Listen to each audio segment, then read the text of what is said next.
यार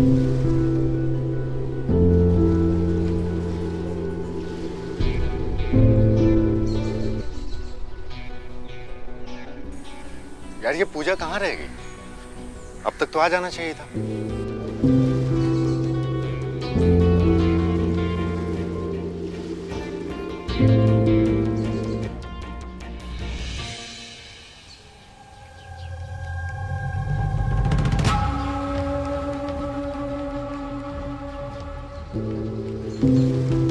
भैया, मोबाइल बंद हो गया है, शुरू ही नहीं हो पा रहा।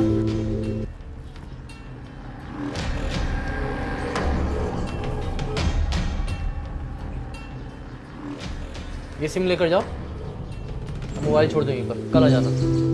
अरे पूजा, वो अपने जीजा जी को बता देना, मैं 2 दिन में वैन दे दूंगा, ठीक है? हाँ।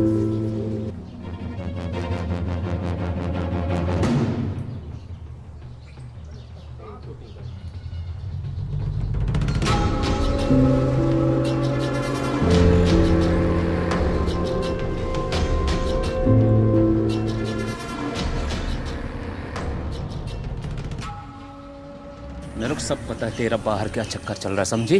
तुम इससे क्या? तुम क्यों मेरा पीछा कर रहे हो? हाँ,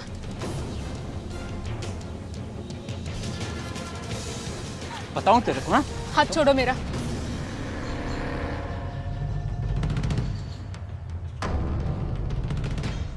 अरे धर्मेश भाई, मैं तुम्हारे पास ही इसको लेके आ रहा था। इस लड़के की चाल चलन ठीक नहीं लग रही मेरे को। चक्कर चल रहा है इसका बाहर किसी लड़के के साथ। नहीं नहीं जीजा जी, मैंने मना किया था ना घर से बाहर निकलने को, मगर तू मानी नहीं। कहीं मुंह दिखाने लायक नहीं छोड़ेगी हमें। आज धनंजय बोल रहा है, कल कोई और बोलेगा। किस किस का मुंह बंद करूंगा मैं? चल चल, तुझे बताता हूँ ये जीजा क्या चीज है। चल। जीजा जी, मैंने तुझे मना किया था कि घर से बाहर नहीं निकलना, लेकिन तू मानी नहीं।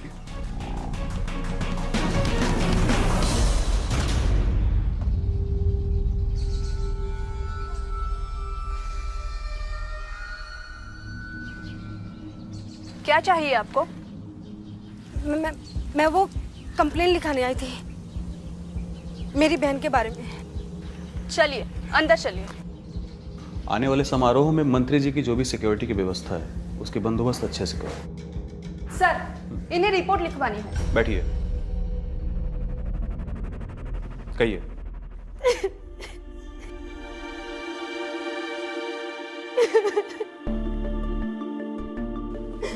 आप पानी पीजिए।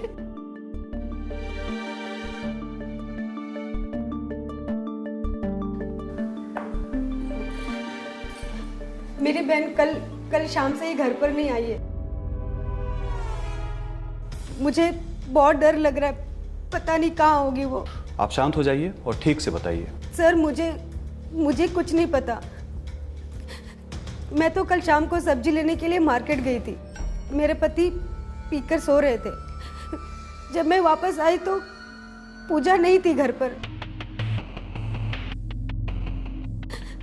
बाकी और मुझे कुछ नहीं पता। सर आप प्लीज उसे ढूंढिए सर। आप एक काम कीजिए, पूजा की तस्वीर हमें दे दीजिए और आप घर जाइए, हम उसे ढूंढ लेंगे। कीर्ति। यस सर, आइए।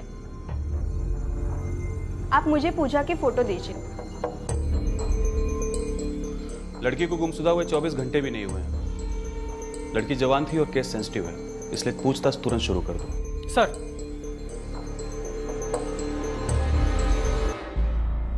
पूजा के बारे में कुछ मालूम चला? तो फिक्र मत कर यार, भगवान उसकी रक्षा करेगा। वो सही सलामत घर वापस आ जाएगी। चल मैं चलता हूँ। क्या लगता है?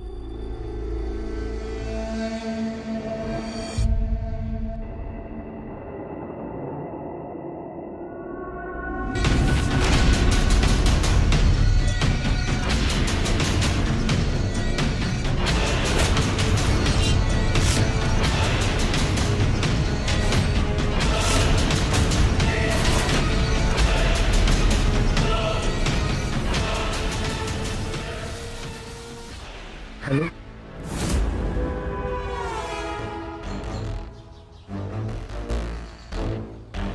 कीर्ति, पूजा के घर वालों को फोन करके थाने बुलाओ।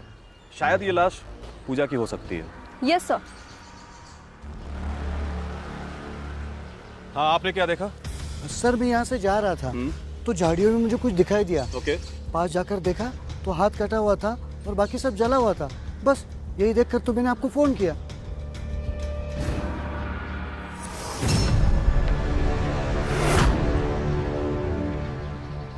सर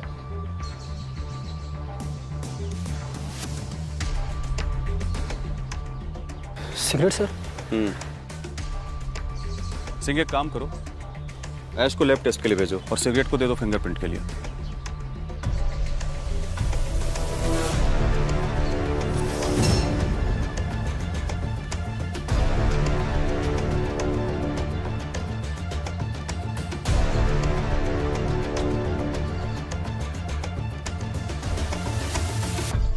पूजा की जिंदगी में कुछ भी सही नहीं चल रहा था।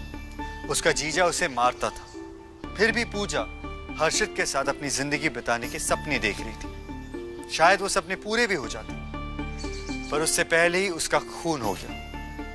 किसने किया? धर्मेश ने? अगर हाँ, तो फिर भी नीलम उसकी गुमशुदा रिपोर्ट लिखाने पुलिस स्टेशन क्यों गई? क्या नीलम को पूजा के खून के बारे में पता नहीं था? या धर्मेश ने नीलम को पुलिस के पास भेजा था? क्या यह धर्मेश की कोई चाल थी पुलिस से बचने की?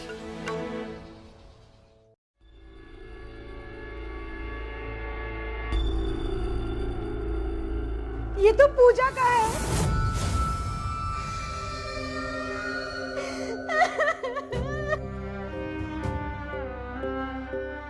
ये बॉडी से बरामद हुई है और डीएनए से कंफर्म हो जाएगा।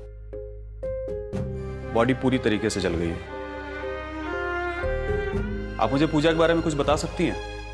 अपनी पढ़ाई खत्म करके वो नौकरी ढूंढ रही थी। सर हमारे पापा मम्मी एक एक्सीडेंट में मारे गए।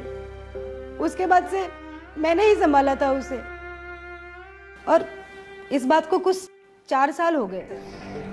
उसके किसी से दुश्मनी या फिर कोई झगड़ा? नहीं, ऐसा तो कुछ नहीं था। Cigarette sir.